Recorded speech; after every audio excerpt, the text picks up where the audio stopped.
दोस्तों, भारत पर बयानबाजी करने वाले बांग्लादेश के हालात अब पहले से और ज्यादा खराब होने वाले हैं, क्योंकि भारत की तरफ से बांग्लादेश को जो केले एक्सपोर्ट किए जा रहे थे, अब ये केले शायद बांग्लादेश ना जा पाएं, क्योंकि बांग्लादेश भारत को पेमेंट सही टाइम पर नहीं कर पा रहा। और अब भारत ने भी डिसाइड कर लिया है कि भारत इन केलों को रूस एक्सपोर्ट करेगा। आंकड़ों के मुताबिक भारत की तरफ से कुछ कंसाइनमेंट्स रूस भेजी जा चुकी हैं और आने वाले समय में और ज्यादा माल रूस को भेजा जाएगा। दूसरी खबर क्वाड ग्रुप से सामने निकल के आ रही है, जहां क्वाड ग्रुप में भारत एक इम्पोर्टेंट पार्टनर है और रिसेंटली क्वाड ग्रुप की 20वीं एनिवर्सरी, जिसको लेकर के चारों देशों ने कुछ बड़ी अनाउंसमेंट्स की हैं। तीसरी खबर पाकिस्तान और यूनाइटेड नेशन सिक्योरिटी काउंसिल से सामने निकल के आ रही है, जहां पर पाकिस्तान को 2 साल के लिए यूएनएससी के अंदर एंट्री मिल चुकी है। चौथी खबर बांग्लादेश से है, जहां पर बांग्लादेश के सेना प्रमुख जनरल ने बयान दिया है कि किस तरीके से आने वाले समय में दोनों देशों के रिश्ते सुधारे जा सकते हैं, और कहीं न कहीं इनकी बातों से पता चलता है कि ये भारत के साथ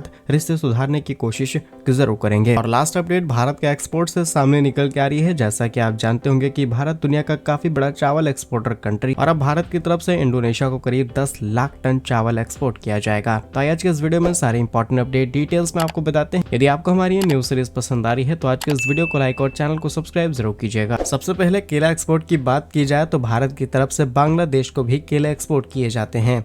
आंकड़ों के मुताबिक भारत हर साल करीब 0.36 मीट्रिक टन केले बांग्लादेश को एक्सपोर्ट करता है, जिनकी वैल्यू करीब 176 मिलियन डॉलर के आसपास थी। और ये डेटा साल 2022 और 23 का डेटा है। और जब तक शेख हसीना पावर में थी तब तक इस एक्सपोर्ट में भी एक बहुत सिग्निफिकेंट ग्रोथ देखने को मिल रही थी, लेकिन अब भारत ने डिसाइड कर लिया है कि ये जो केले बांग्लादेश को जा रहे थे, इनकी पेमेंट इश्यूज की वजह से अब भारत रूस को बड़े पैमाने पर केले एक्सपोर्ट करेगा। साथ ही इंडिया ने डेवलप करना शुरू कर दिया है sea protocol fresh fruits and vegetables like banana, mangoes, jackfruit export through ocean routes. और ये अनाउंसमेंट खुद agriculture food products export development authority की तरफ से बताया गया है। और इसी बॉडी ने डिसाइड किया है कि भारत का टारगेट है कि हम भारत की तरफ से एटलीस्ट $1 बिलियन का केला एक्सपोर्ट करें। इसके पीछे रीजंस की बात की जाए तो भारत आज दुनिया का सबसे बड़ा केला उत्पादक देश है। 2022 और 23 में भारत ने करीब 30 मिलियन टन केले का उत्पादन किया। एक्सपोर्ट के आंकड़ों की बात की जाए तो 23 और 24 में भारत ने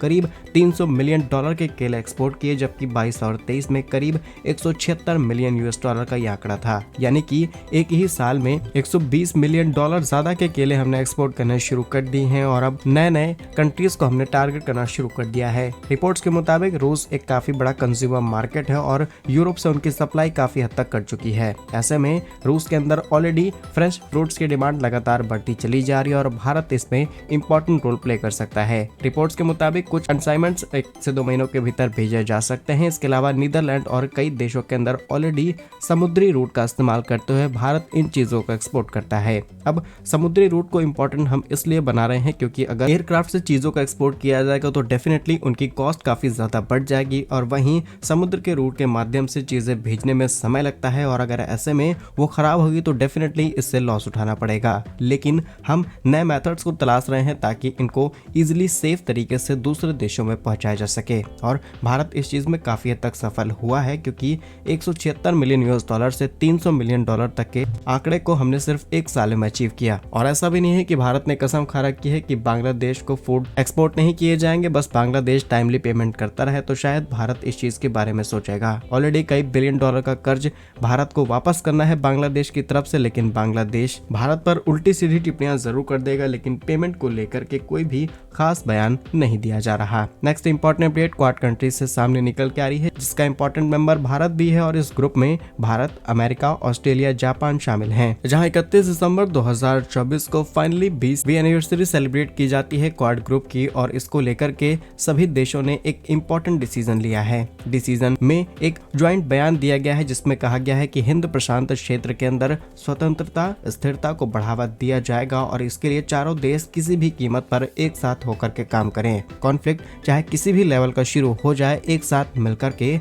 काम करना होगा। जानकारी के लिए आपको बता दें कि क्वाड का गठन 2004 के आसपास किया गया, जिसमें भारतीय महासागर में आए भूकंप और सुनामी के बाद आपदा और राहत, इसके अलावा मानवीय सहायता को प्रमोट करने के लिए। लेकिन धीरे धीरे ये मिलिट्री की तरफ स्विच होने लगा और आज के समय में ये दुनिया का एक बहुत ही मजबूत संगठन माना जाता है। और जहां एक समय पर किसी छोटी शुरुआत के लिए इसको तैयार किया गया था, आज के समय क्लाइमेट चेंज, महामारी, आतंकवाद, साइबर सिक्योरिटी जैसे कई कॉम्प्लेक्स प्रॉब्लम को सॉल्व करने के लिए क्वाड एक साथ काम कर रहा है। नेक्स्ट इंपॉर्टेंट अपडेट पाकिस्तान से सामने निकल के आ रही है, जहां पर पाकिस्तान अब दुनिया को शांति संदेश दे सकता है, क्योंकि यूएनएससी के अंदर 2 सालों के लिए पाकिस्तान की एंट्री हो चुकी है। आज यूनाइटेड नेशन सिक्योरिटी काउंसिल की बात की जाए तो 5 परमानेंट मेंबर हैं, चाइना, फ्रांस, रशिया, यूके और यूएस। इसके अलावा 15 नॉन परमानेंट मेंबर्स डिसाइड किए जाते हैं, जिसमें अब पाकिस्तान को एंट्री मिल चुकी है। बट या पाकिस्तान इसका सही इस्तेमाल करेगा, ये तो आने वाले समय में पता चलेगा। डिटेल्स की बात की जाए तो पाकिस्तान ने 1 जनवरी 2025 से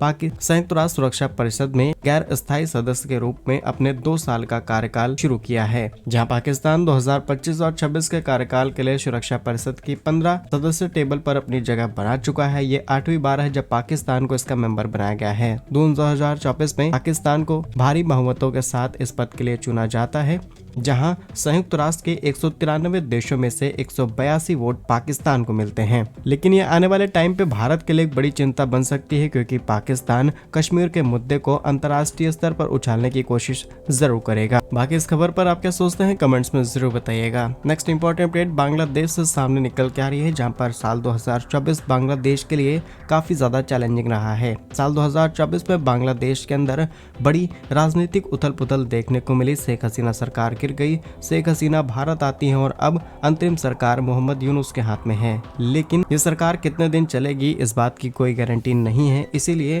प्रॉपर नए तरीके से चुनाव कराया जाए और एक नई सरकार लाई जाए, ताकि अंतर्राष्ट्रीय स्तर पर भी बांग्लादेश को रिस्पेक्ट मिल सके। और जो लगातार भारत पर बयानबाजी कर रहे हैं एक ताकतवर देश से, ये करने से इन्हें जरूर बचना चाहिए। फिलहाल के लिए सेना प्रमुख जनरल वकार ओज अमा ने बांग्लादेश में दिए जा रहे एक इंटरव्यू के दौरान ये बात कही कि हम चाहते हैं कि देश की जनता निष्पक्ष तरीके से शांतिपूर्ण रहे और सेम इसी प्रोसेस से देश के अंदर चुनाव कराया जाए। एक स्टेबल गवर्नमेंट इस देश को चाहिए, ताकि और भी प्रोसेस आगे बढ़ाया जा सके। इसके अलावा अंतरिम सरकार इस चीज में पूरा सपोर्ट करेगी। लेकिन बांग्लादेश कहने को कुछ और है, करने को कुछ और। बांग्लादेश एक तरफ भारत के साथ दोस्ती बनाए जाने की पूरी प्रॉमिस कर रहा है, दूसरी तरफ ये म्यांमार के साथ भी रिलेशंस अच्छे करने चाहते हैं। लेकिन अराकान आर्मी लगातार बांग्लादेश को परेशान कर रही है और बांग्लादेश ने भी कुछ ठीक काम नहीं किए हैं। भारत के साथ जितने भी इंपॉर्टेंट डील्स की गई थी, उन्हें एक के बाद एक कैंसिल किया जा रहा है। चाहे अडानी ग्रुप का मामला यूएसए के अंदर हो, तब भी बांग्लादेश आवाज उठाता है। बांग्लादेश की पावर सप्लाई को लेकर के अडानी ग्रुप पर एलिगेशंस लगाए जाते हैं। सिर्फ इतना ही नहीं, बल्कि रिसेंटली करीब $40 मिलियन का नुकसान सीधे तौर पर भारत को हुआ है, क्योंकि